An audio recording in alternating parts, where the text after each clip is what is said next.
como se los prometimos antes de ir a la pausa, ya está con nosotros aquí la diputada Dolores del Carmen Gutiérrez Zurita. Muy buenos días, diputada. Qué gusto saludarle, Jorge. Marbella, buenos días. Muy y buenos días días a todo el auditorio de Panorama Sin Reservas. Un gusto y un placer estar con ustedes. Excelente.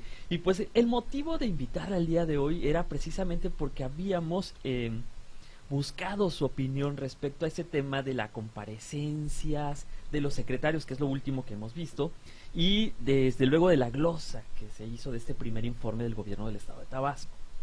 Del 1 al 10, diputada, ¿cómo calificaría usted este primer informe que dio el gobernador del estado y por qué le darías esa calificación? Bueno, lo primero que tendría yo que decir es de que me parece, y coincido con las expresiones que han comentado en los últimos días varios compañeros diputados de distintas fracciones parlamentarias, en el sentido de que hay que actualizar el formato de la glosa del informe, de las comparecencias. Pero sí venía renovado, ¿no? Pero necesitamos tener más participación, donde verdaderamente haya un intercambio de opiniones con los secretarios, que no den 2 minutos, es decir, el secretario tampoco puede resumir, y hay que decirlo, en 2 minutos lo que hizo en un programa durante 365 días, ¿no? Y lo mismo pasa del lado de los legisladores. Además, por ejemplo, en el actual formato hay una pregunta, la responde el invitado, en este caso el funcionario, viene la contrarréplica, que la puede aprovechar el legislador para hacer contrarréplica o para hacer otra pregunta, contesta el funcionario, pero ya no hay una verdadera contrarréplica. Entonces siempre te quedas en indefensión, es decir, porque al final de cuentas el legislador no tiene una segunda oportunidad. Y te va a contestar lo que quiere. Y te va a contestar lo que quiere, ¿no? ¿Y servirá de algo que se cambie si las preguntas vienen a modo? Ese es un tema fundamental. Me parece que las preguntas no deben de venir a modo. Totalmente de acuerdo con usted, por eso creo que sí se necesita una actualización de acuerdo a los tiempos. Por ejemplo, el Congreso mismo podría abrir una ventana en su portal web en un periodo y decir, a partir de estas fechas vamos a recibir las preguntas de los ciudadanos para los diputados, que los diputados le van a hacer a los secretarios en el marco de la glosa. Pueden enviarla, ¿no? Y se elegirían al azar Se elegirían posteriormente. al azar, independientemente de la que cada fracción parlamentaria trajera, ¿no? Entonces me parece que habría esa oportunidad. Se podría inclusive, ahora sí, que el público no estuviera lleno de los integrantes del cuerpo de colegiado con el que trabaja cada uno de los secretarios. ¿Se refiere usted a la porra que llevaba? A la porra que llevan, ¿no? Sí, entonces, cuando me el cuerpo, claro. decía, ¿cuál será ese cuerpo? No, era la porra que cada secretario llevaba. Efectivamente, ¿no? Sus trabajadores, sus empleados, los integrantes de cada una de las dependencias. Por supuesto hay que invitarlos, pero también hay que llevar a la gente de la sociedad civil interesada en preguntarles. Le pongo un dato. El día del informe del gobernador, el domingo 9 de noviembre, se le acercó una señora a la presidenta de la Junta de Coordinación Política y le dijo, oiga, a mí me gustaría entrar para ver el informe. Y la presidenta de la Junta de Coordinación Política le dijo que no, porque era un evento especial. Y austero, ¿no? Y Y yo austero. decía, ¿a poco están cobrando cover? Y entonces resulta que la señora no pudo entrar. Y esto no es cualquier cosa. Decirles que a ustedes en la casa de los legisladores, nosotros no pudimos invitar a nadie. Vaya, no nos pudieron acompañar para los que somos legisladores normalitos, ni siquiera a nuestro secretario particular. O sea, era invitación personal. Era invitación para ti, llegar a tu curul, sentarte a escuchar al gobernador, y el Congreso del Estado se convirtió en una extensión del gobierno de Tabasco, cuando son dos poderes totalmente distintos, presuntamente. Pero ya se había acabado ese esquema, ¿no? Bueno, pues ¿O era lo que nos planteaban en este...? Es correcto. Entonces, esto es lo que creo que se tiene que ir a fondo, ¿no? Se tiene que ir a fondo para actualizar y vigorizar la figura muy deteriorada, hay que reconocerlo, del legislador. Y del 1 al 10, ¿qué calificación le pondrías? En términos generales, creo que quedaron a deber. Creo que sería un 6. Un 6. Así de panzazo. De panzazo, algunos, y otros los repruebo. Ahora, en el tema de los secretarios, que después vinieron a ampliar precisamente esta glosa, ¿cuál fue la peor comparecencia o la peor presentación de los secretarios en el tema de su informe, pues? Híjole, a ver, pues es que la Es mayoría difícil. es difícil. ¿Cuál fue el A ver, peor de los peores? Me iría y te contestaría esa pregunta diciéndote desde mi punto de vista quiénes hicieron el trabajo. Me parece que la titular de movilidad, Egla Egla Cornelio, el secretario de Educación Pública, Guillermo Narváez. el secretario de Finanzas, el secretario de Ahmed, Finanzas, no, no, es que Said Mena. Said Ujú. Mena. Said algo así. Mena, a ver, ¿quién otro? Creo que hasta ahí. Ya, Y- bueno, y el secretario hasta ahí ellos, ¿no? Creo que ellos Tres. cumplieron bien con lo que está marcado en estos momentos y llegaron bastante bien preparados a sus comparecencias. En un segundo nivel Te lo voy a poner fácil. pondría al secretario de gobierno y párale de contar. Ahí va, voy a Y los reformular la pregunta. reprobaría al de Si turismo. Dolores Gutiérrez Zurita Ajá. tuviera esa Oportunidad. no esa oportunidad, es lo que está viendo, se supone, nos comentaba en entrevista a don Augusto López Hernández, que está evaluando el actuar de sus secretarios para validar precisamente en diciembre y iniciar enero Sí. el tema de ver quién les está rindiendo y quién no, pues, quién le está dando resultados. Si usted tuviera Pues esa- ese don, esa de revisar y decir, ¿sabes qué? posibilidad. ¿A quién posibilidad, cambiaría efectivamente. usted? A ver, en la segunda, desde mi punto de vista, después de haberlos visto a todos, yo decía que en el segundo nivel pondría nada más al secretario de gobierno, agrego a la secretaria de cultura, A Yolanda Osuna. a Yolanda Osuna. A Yolanda sobre todo le valió mucho el tema de la feria del libro que hubo en el estado, ¿no? Ujú. Y sobre todo el impulso que se le está dando al tema de la lectura en el estado. A partir de ellos los reprobaría a todos, es decir, turismo, Secretaría de Economía, el secretario de Seguridad Pública que se puso 10, Sí. ¿no? ¿Quién nos faltaría? ¿Valdría ese 10? Ahí están los datos. Y ahorita podemos hablar sobre lo que pasa en Tabasco en un día, en materia de Bueno. seguridad, ¿no? ¿Quién nos falta? A ver, ayúdenme ustedes. Pues yo el creo de que- energía. El de energía También. totalmente reprobado por la insensibilidad, sobre todo en el tema de adiós a tu deuda, que posteriormente quieres que tratemos. El tema de Jorge Suárez Vela, y también en el segundo nivel pondría Sotop, junto con Secretaría ese de no me ocurría, Gobierno, Obras Públicas, Secretaría de Gobierno, Cultura y Obras Públicas, los pondría en segundo lugar. Ellos serían los que pasan, junto con, desde mi punto de vista, Sí. junto con los que ya dije. Los demás se van a extraordinario. Se van a extraordinario y si pueden que no, que reprueben otra vez. Que repitan Que el año. repitan el año Pero en otra oportunidad. en otra oportunidad. Así es. Ahora, mire, cuando hablamos del tema del adiós a tu deuda, Ujú. usted como diputada del PRD, ¿cree usted que esto vino a beneficiar a los tabasqueños? Mire, yo creo que no, y lo estoy viviendo además en carne propia, ¿no?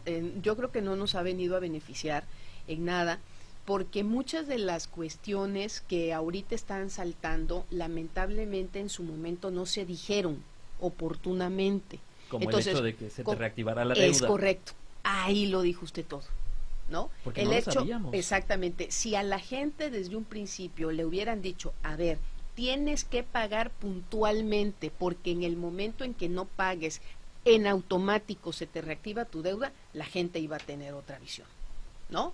2, ¿quién sí cumplió su responsabilidad? Y por más críticas que le tengamos que hacer, Comisión Federal de Electricidad nos avisó, con su manera de avisarnos y de comunicarnos, que podamos estar a favor o en contra, pero nos dijo que se acababa el horario de verano y se acababa la tarifa de verano.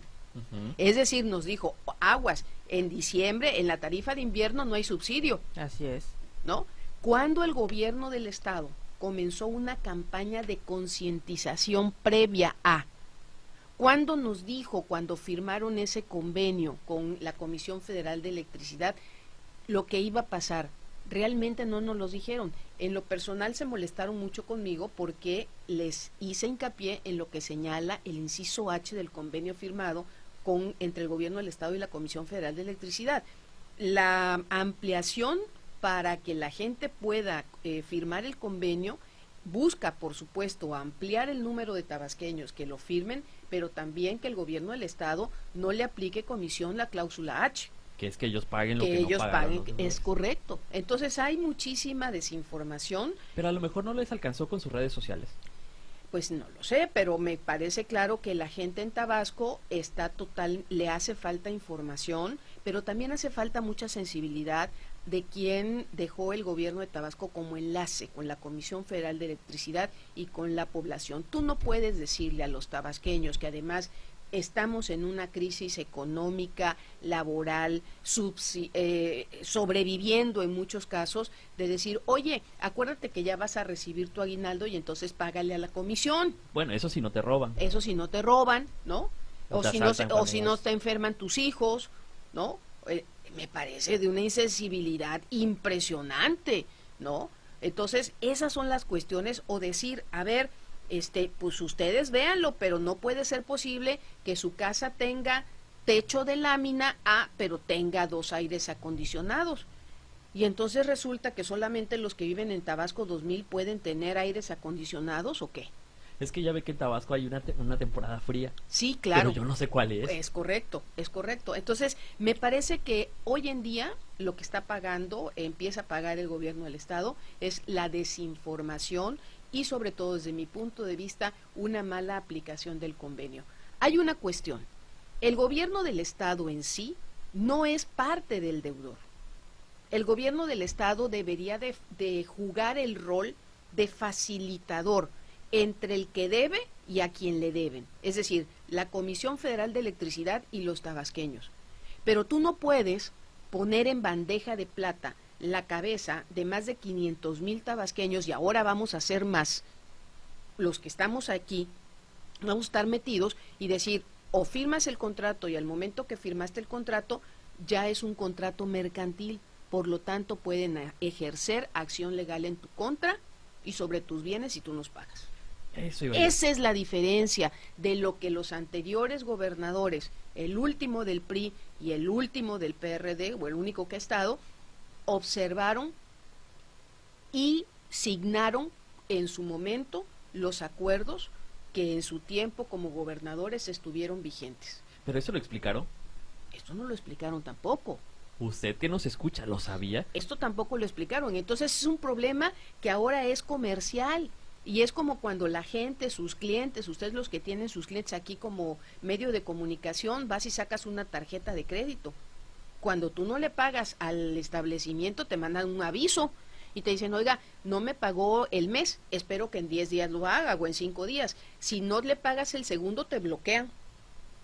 Y el cuarto mes o el quinto mes ya tienen una primera acción en contra tuya. Eso es lo que está pasando, eso es lo que no aclararon tampoco, y a eso es a lo que sí estuvo de acuerdo el gobierno de Morena, a que se aplique en Tabasco, a diferencia de los últimos 2 gobernadores que intentaron ser facilitadores en una relación que está mal entre la Comisión Federal de Electricidad y los usuarios. Ahora, la sugerencia que hacen a los ayuntamientos Es terrible. de pagar con predios Es terrible. es un reflejo de lo que nos va a suceder a los Correcto, ciudadanos. así es, un reflejo de lo que nos va a pasar a los tabasqueños, le están abriendo la puerta. Es gravísimo donde los ayuntamientos permitan esto, el siguiente paso es con los usuarios. Entonces, ¿cómo debería de llevarse el convenio? Adiós a tu deuda y si no, adiós a tus tu predios. patrimonio. A tu patrimonio. Y además vamos a ver si las cárceles, parafraseando en algún momento, lo dijo el licenciado López Obrador, antes de ser presidente de México, lo dijo en muchos mítines, vamos a ver si las cárceles de Tabasco son suficientes para meter a los tabasqueños a la cárcel, porque la cárcel puede ser también un fin en toda esta situación del nuevo convenio con la Comisión Federal de Electricidad. Es decir, usted nos dice que pudiéramos tener en la cárcel por primera vez a tabasqueños Así es, por no pagar pagar la luz. Claro, por supuesto. Diputada, ¿y cómo se resolvería el tema de la práctica de pago? Porque siempre hemos aquí, Jorge y yo, discutido esa parte donde, bueno, no se ha acostumbrado o la gente se acostumbró a no pagar. Sí. Ahora viene este cambio, mal o bien explicado, o malentendido, y resulta ser que pues tengo que pagar, pero yo estoy acostumbrada a no pagar. A ver, pero si usted y Jorge y su servidora fuimos, a pesar de la resistencia civil, fuimos usuarios responsables y pagamos nuestro recibo de luz bien durante los 25 años que duró la resistencia, pero resulta que tuvimos el mal tino de la Comisión Federal de Electricidad de que el bimestre, que creo que terminó en junio, mayo y junio, resulta que a usted o a mí o a Jorge no le llegó a tiempo su recibo y no pagamos antes del 30 de junio el último recibo con la última tarifa. A usted, a Jorge y a mí nos metieron en la bolsa de deudores y eso tampoco es justo. Claro. ¿Sí? Y no te lo preguntaron. Y no te lo preguntaron y te hicieron hacer tu fila de 5 horas para firmar un convenio que tú no tendrías por qué haber pagado porque te están dando el mismo trato de deudor histórico. En teoría era automático. Exactamente, y en teoría era automático. Y entonces resulta que Comisión Federal y el gobierno del Estado dicen, pero es que tú tenías que ser responsable e ir y pagar antes del 30 de junio. Uno iba antes del 30 de junio a las casas y te decían, Cero. tú no debes. Cero, sí pasó. Tú no debes. Y resulta que luego estabas en la gran bolsa de los deudores porque no habías pagado. Entonces, ¿quién los entiende? Pues ellos. No es correcto. Y eso sumando efectivamente que los recibos no llegaban, porque No aquí llegaban. lo platicábamos. Es correcto, no llegaban. Entonces me parece que tampoco hicieron una estrategia de decir, ok, tenemos 500,000 tabasqueños que históricamente le deben a Comisión Federal de Electricidad, pero 1,000,000 y tantos, porque somos como 1,600,000 usuarios, ellos sí han pagado. ¿Qué trato le vamos a dar?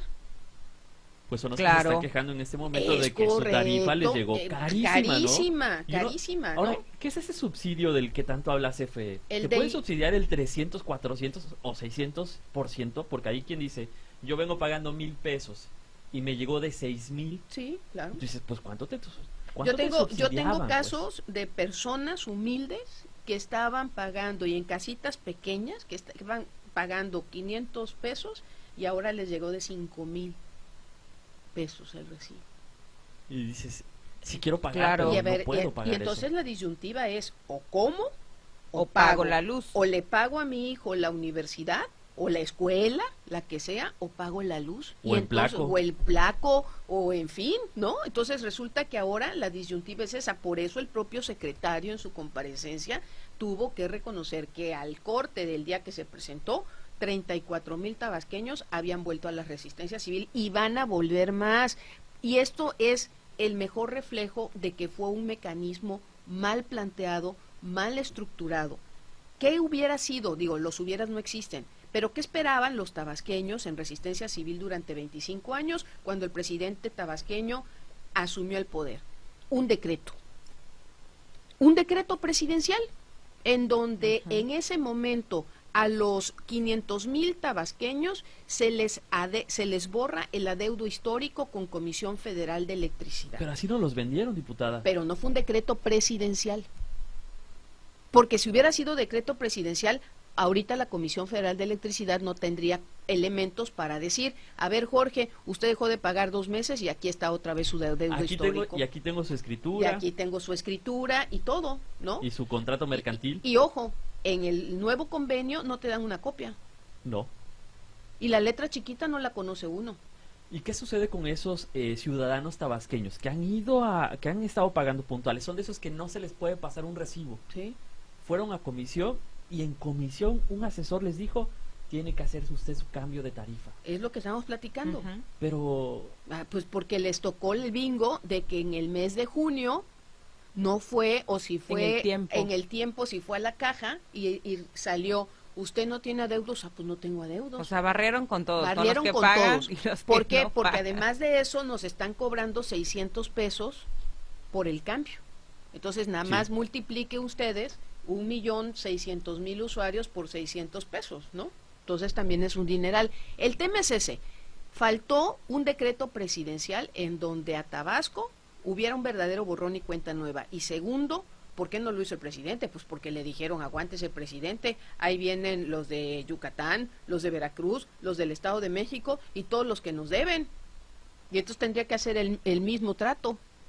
Sí, porque todos también iban a Por levantar la mano supuesto, y para que decir, hubiera "Yo también un quiero". decreto presidencial. Y la tarifa 1F, bienvenida, qué bueno que nos las dieron. Pero ojo, la tarifa 1F a Tabasco nos las tendrían que haber mantenido con todo y subsidio en invierno. Claro. Es decir, esa es una estrategia especial para el Estado donde nació el presidente y donde se viene arrastrando un proceso de deudo histórico. Y donde la nieve ahorita en este momento no está cubriendo las calles. Claro, por supuesto, ¿no? Porque todo el año hace calor en Tabasco. Claro, ayer estamos a 33 Sí. grados. Ah, pero Me es la fijé temporada Y fría. hoy ya. amanece lloviendo. Y hoy o sea, amanece Pero es la lloviendo, ¿no? temporada fría ya para Comisión Federal de Electricidad. Es correcto. No Entonces, aplica tu eso es tarifa. lo que tendrían que haber hecho. Mantenernos el subsidio durante los 365 días del año y además que por decreto presidencial. No lo firmó el presidente, el convenio. Eso es lo primero que hay que cuestionar. Él generó el movimiento de la deuda histórica, la resistencia civil. Él tendría que haberlo terminado con un decreto presidencial. Y entonces, ¿qué estarían abanderando en estos momentos el PRI y el PRD con el tema de la resistencia social? Mire, el PRI no lo sé, pero nosotros en el PRD lo que estamos haciendo, y no de ahorita, sino en lo personal, junto con todas el equipo con el que yo trabajo, desde que asumí el cargo en el Congreso del Estado, hemos sistemáticamente yendo a las comunidades a explicarles esto, a tratar de aclararles las dudas y que la gente tome la mejor decisión. Entonces no son mercenarios. Pues en lo personal yo no me identifico con esa definición. El secretario de Energía decía, mercenarios aquellos que quieren abanderar, porque ¿qué van a abanderar? Y dice, una tarifa preferencial ya la tenemos. Un adiós a tu deuda ya la tenemos. ¿Qué están abanderando entonces? En el estado maravilloso en el que vive el secretario de Energía, representante del gobierno de Tabasco, en el convenio Adiós a tu deuda, pues evidentemente no pasa nada. Él tiene su vida resuelta. Hasta con su aguinaldo, que es con lo que nos sugirieron que Es pagáramos. correcto. Entonces, vaya, ni me merece ninguna mención. Él vive en su mundo parisino, ¿no? Debe de tener ahí réplicas de la Torre Eiffel, del río Sena, tal vez confunda al río Carrizal con el río Sena cada vez que sale de su hogar, en fin. Entonces, que siga viviendo en su mundo. Los tabasqueños que todos los días nos levantamos, que todos los días venimos a trabajar como ustedes, que salen de su casa pensando si van a regresar por las condiciones de inseguridad, que se preocupan si sus hijos están enfermos o si su coche se le averió y que no tiene para cómo mandarlo a componer y poder seguir con la rutina que tienen de vida y de sobrevivencia, pues van a salir adelante con y sin el apoyo del gobierno del Estado, porque este Estado es más. Y lo ha demostrado, este Estado es más que la estructura gubernamental, llámese del PRI, llámese del PRD o llámese ahora de Morena. Muy bien. Regresando de la pausa, diputada Dolores Gutiérrez, hablaremos sobre el tema de la inseguridad aquí en el estado de Tabasco. Y dejé mis guardaespaldas abajo. qué bueno, ¿eh? ¿Y ya pagó su placa o ya tiene su guardadito para sus placas? Ya tengo mi guardadito. Bueno, regresando de la pausa hablaremos sobre ese tema. No le cambie, quédese con nosotros. Seguimos aquí con la entrevista con la diputada Dolores del Carmen Gutiérrez Zurita, por parte del PRD. PRD. Así es. Y antes de ir a la pausa hablábamos sobre el tema de la inseguridad en Tabasco. Y de entrada le voy a preguntar, diputada, ¿es percepción la inseguridad en el Estado? ¿Es percepción del ciudadano de a pie? Fíjese que yo creo que no, por supuesto. Y la vez que le escuché al gobernador el tema de que era un asunto de percepción, se lo escuché en un evento en Fiscalía, diciendo que la gente se sentía en Tabasco muy insegura en los cajeros. Yo en lo personal, cuando tengo que ir a cajeros, sí me siento muy insegura, pero decía el gobernador que en los cajeros ellos no tienen registrados asaltos. Porque se roban los cajeros, ¿no?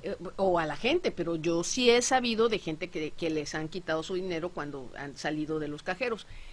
Creo que no es un tema solamente de percepción, es un tema de realidad. Ahí están las cifras duras, por ejemplo, del homicidio doloso, ahora que está subiendo muchísimo en Tabasco, el tema de la violencia intrafamiliar, la violencia en términos generales, los robos a vehículos, En fin, me parece que no es un asunto de percepción. A nosotros como gobierno durante la anterior administración, se nos satanizó muchísimo cuando el hoy titular de lo que antes era el CISEN, el general Audomaro Martínez, en alguna ocasión como secretario de Seguridad Pública, hablaba de la percepción y decía también que la percepción de la gente pues se superaba y la gente se sentía insegura, ¿no? Que era un asunto de percepción. Cuando escuché al gobernador, me fui y volví algunos años y dije, bueno, pues no estaba tan mal el general Audomaro Martínez Zapata, ¿no? Pero no es una cuestión de percepción. Mire, Observatorio Ciudadano, que es una organización no gubernamental muy seria, a nivel nacional y también aquí en el estado a través de su capítulo Tabasco. Pero no traerán otros datos los de Observatorio Ciudadano. Pues probablemente, pero me parece que son datos, los datos reales. Durante el tercer trimestre del 2019, ¿qué sucedió un solo día en Tabasco? ¿Qué sucedió un solo día en Tabasco? Se registró una víctima de homicidio, se registraron 32 robos con violencia, se robaron 10 vehículos, se tuvieron 22 casos por violencia familiar, 6 robos a casa habitación, 6 robos a negocio, 18 robos a transeúntes, una víctima de violación y 2 abigeatos, que es decir, robo de ganado. En un solo día. En un solo día. Todos estos casos. Todos estos casos. Esa es la estadística del estado de Tabasco en un día, de acuerdo a Observatorio Ciudadano. ¿Cómo lo hacen? Bueno, pues obviamente cruzan todas las informaciones que da periódicamente el Secretariado Nacional de Seguridad. ¿Y por qué varía de lo que nos presenta entonces el área de seguridad y protección ciudadana en el estado de Tabasco? Porque las cifras las puedes manejar, ¿no? En lo personal, desde este año, yo he estado observando, y perdón que hable en primera persona, observé cómo empezaron a aumentar los casos de homicidio dolosos y se mantuvieron o incluso bajaron los feminicidios. Pero es una delgada línea que separa entre cuándo puedes mandar un caso de una mujer asesinada a la carpeta de homicidio doloso y cuándo lo vas a mandar a feminicidio. Y sigo en la apuesta de que la Fiscalía General del Estado justamente lo que decidió hacer para que no se escandalizara más la sociedad tabasqueña en los casos de feminicidios es enviar muchos de los lamentabilísimos hechos en donde han perdido la vida mujeres como homicidio doloso. Pero con todo y eso, Tabasco está muy arriba de la media nacional en el tema de homicidio doloso. Si ustedes suman homicidio doloso más feminicidios en este año, ocupamos de los primeros lugares nacionales. Pero estos datos que da el día de hoy Observatorio Ciudadano son estrujantes. ¿Vendrá a resolver algo una placa, el pago de placas, la renovación de placas? No, eso es el tema de la seguridad. Eso es una falacia. Me parece que cuando se es autoridad se tienen que asumir los costos de las decisiones. Por algo eres gobierno, por algo eres quien debe conducir al Estado. Y simple y sencillamente el Estado no está recibiendo los ingresos que se necesitan. Y una parte son los impuestos propios. Entonces los impuestos hay que llamársele como se le llaman y una alternativa que tienen los estados es la renovación, la sustitución de las placas para hacerse recursos. Vaya, díganme si no es un negocio, van a invertir 80 millones de pesos y van a ingresar más de 400 según los datos mismos que han dado las autoridades. Pero también hay que señalarlo, el Sistema Nacional de Seguridad, creo que es el Secretariado Nacional de Seguridad, obliga a los estados, y esto tampoco lo han sabido decir, déjenme decirles, el Secretario de Seguridad Nacional obliga a los estados que las placas deben renovarse cada 3 años. Entonces puede ser que ya estemos en ese periodo. Puede ser. Puede ser. Porque no nos los han dicho. Es correcto. Entonces, ahí es en donde hablamos de que también les ha faltado comunicar mejor esto. Pero en comunicación van bien. No lo sé. Bueno, eso dicen. Bueno, ¿no? Ahora, ahí va. En Yucatán nos decían que el precio de estas placas anda alrededor de 130, 60, 180. Y aquí en el estado de Tabasco se habla que no rebasará los 1,000 pesos. Claro. Se habla de 850 a 1,000 pesos. Ahí es en donde les digo que es un esquema en donde el gobierno tiene la posibilidad de allegarse de recursos frescos que hoy no tiene. Pero tiene ahorros, ¿no? Pues sí, en el Congreso del Estado... ¿A dónde se van esos ahorros que les...? Pues mire que esa sigue siendo la pregunta sin contestar de todo mundo. Se le pidió a la presidenta de la Junta de Coordinación Política que aceptara una auditoría. Ella, de manera muy valiente, dijo que la haga un externo. Se le presentó el Colegio de Contadores Públicos, dijo, a ver, nosotros se la hacemos gratis al Congreso. Ay, ya se pararon, ya no quisieron que siguiera avanzando. En el marco de la famosísima austeridad republicana, a nosotros nos aplicaron un recorte el año pasado de más de 90 millones de pesos. ¿En dónde están? No lo sé. En la toma de protesta del gobernador, él anunció que con ese recurso, con parte de ese recurso, a más tardar en abril, en el primer semestre del año del 2019, corrijo, de este año, iba a echar a andar el Banco Rosa para poder impulsar todos los proyectos de las mujeres en Tabasco para salir adelante. El emprendimiento femenino, váyase la redundancia.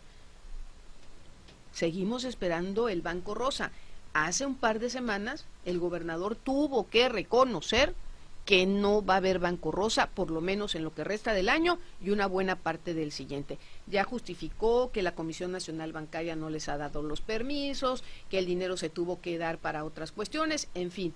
Pero tú no puedes subir a rendir protesta como gobernador, a llevar escrita una promesa y un anuncio de esa magnitud si no tienes un proyecto consolidado de cómo lo vas a echar a andar. Sobre todo porque la consigna es no mentir. No robar. Y no traicionar. Así es. Ahora, ¿les alcanzará el sexenio para cumplir todas sus promesas? Sus compromisos. ¿Sí? Voy a contextualizar. Nos prometieron como ciudadanos que en 6 meses íbamos a ver resultados. Sí. En materia de inseguridad.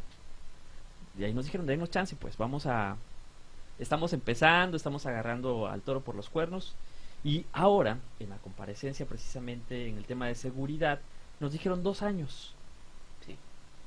Esto que Nos hablaban de 6 meses primero y luego 2 años. en 2 años. ¿Es refrendo? ¿Se va a refrendar en 2 años si no lo alcanza? Mire, pues la mejor decisión la tendrán los ciudadanos en las urnas, en las intermedias del 2021, pero me parece que la gente está reaccionando más rápido que lo que ellos esperaban, el gobierno de Morena, y sobre todo porque también han habido muchos problemas en los municipios. Es decir, los alcaldes en términos generales están quedando a deber también en los municipios con las promesas que hicieron. Segundo, en el tema de los ahorros, pues es que no se ve a dónde se va ese recurso. Realmente no se ha informado con toda claridad, de decir, de los 90 millones de pesos que le quitamos al Congreso por el programa de austeridad que ellos mismos aprobaron, a ver, tantos se fueron a tal lado, ¿no? Entonces me parece que por eso surgen las dudas. Tienen una meta, creo que de 20,000 casas. Lo señalaba un compañero legislador en una de las comparecencias. Apenas hace 2 meses arrancaron la construcción de las primeras 500 en el marco de todos los compromisos de los Objetivos del Desarrollo del Milenio, los ODS. Estas primeras 500 casas están ubicadas muy cerca de Nacajuca, pero la idea es, ¿les va a alcanzar el tiempo para hacer 20,000? Son 6 años. A lo mejor nos dicen que les demos chance 2 años Diputada, más. por ejemplo, en función de, en este momento que comentaban acerca de estas promesas de campaña y toda esta situación que se da en esos momentos, ¿ha cambiado las problemáticas en función de su experiencia? ¿Las problemáticas son las mismas o han cambiado en algún momento? Son los mismos problemas. Siempre son los mismos problemas. A ver, el problema de salud lo venimos arrastrando desde el sexenio de Granier. El gobierno de Arturo Núñez Jiménez encontró un sector salud colapsado. En diciembre del 2012, con el presidente Peña Nieto recién estrenado como presidente de la República, se tuvo que hacer un plan emergente de rescate del sector salud de Tabasco, se le invirtieron 70 millones de pesos inmediatos para pago proveedores y sobre todo para que se le pudiera suministrar especialmente a los hospitales oxígeno dulce, que lo necesitan los enfermos, los pacientes. Pero se dio un plan de contingencia especial que lo aprobó el presidente de la República junto con el entonces gobernador electo, ya casi entrando en funciones. También terminó muy mal el sector salud y hay que ser autocríticos en la administración de Arturo Núñez Jiménez por distintas causas y las podemos, si gustan ustedes, abundar en otro momento, en otra entrevista. Es decir, se sigue arrastrando y hoy en día nos venden promesas de campaña de que iba a ser el mejor sector salud, que en menos de no sé cuánto tiempo no iban a faltar medicamentos. Ahora ya justificaron y le echaron la culpa al gobierno federal de decir, fue un fracaso el proyecto de compras consolidadas. Ya lo había sido. Uno de los grandes problemas que se enfrentó el sexenio de Peña fue exactamente ese. ¿Qué implica esto? Que quienes llegaron al gobierno federal, los de Morena, no aprendieron de las lecciones que le dejaron. Parte de que no se hubiera renovado la infraestructura de los hospitales públicos de Tabasco durante la administración del PRD y Arturo Núñez Jiménez fue por el gran fracaso que tuvieron las compras consolidadas. Así es. Pero es que nadie ¿No? escarmienta Y en cabeza entonces, ajena. por ejemplo, y solamente abordo el tema del sector salud, ¿no? Que esperemos tengamos otra oportunidad, diputada, porque lamentablemente El tiempo se ha acabado. el tiempo se nos acabó. Sí, lo sé. La radio es una maravilla, es preciosísimo. Y no Les me pasa envidio, pero ya, listos. Bueno, ha llegado el momento de despedirnos. Le agradecemos que nos haya acompañado el día Gracias. de hoy, diputada Dolores del Carmen Gutiérrez Zurita. Y desde luego usted que nos sigue en casa, en el trabajo o en el coche. Nos escuchamos a mediodía con Roberto Carreras, Sara Asensio y Iván Ventura en Panorama Sin Reservas y a las 5 de la tarde aquí en Marbella. Las 5 de la tarde, la hora del chaquista. Recuerde acompañar a Katy Barragán y a Enrique Lodosa. No le cambie, quédese con nosotros.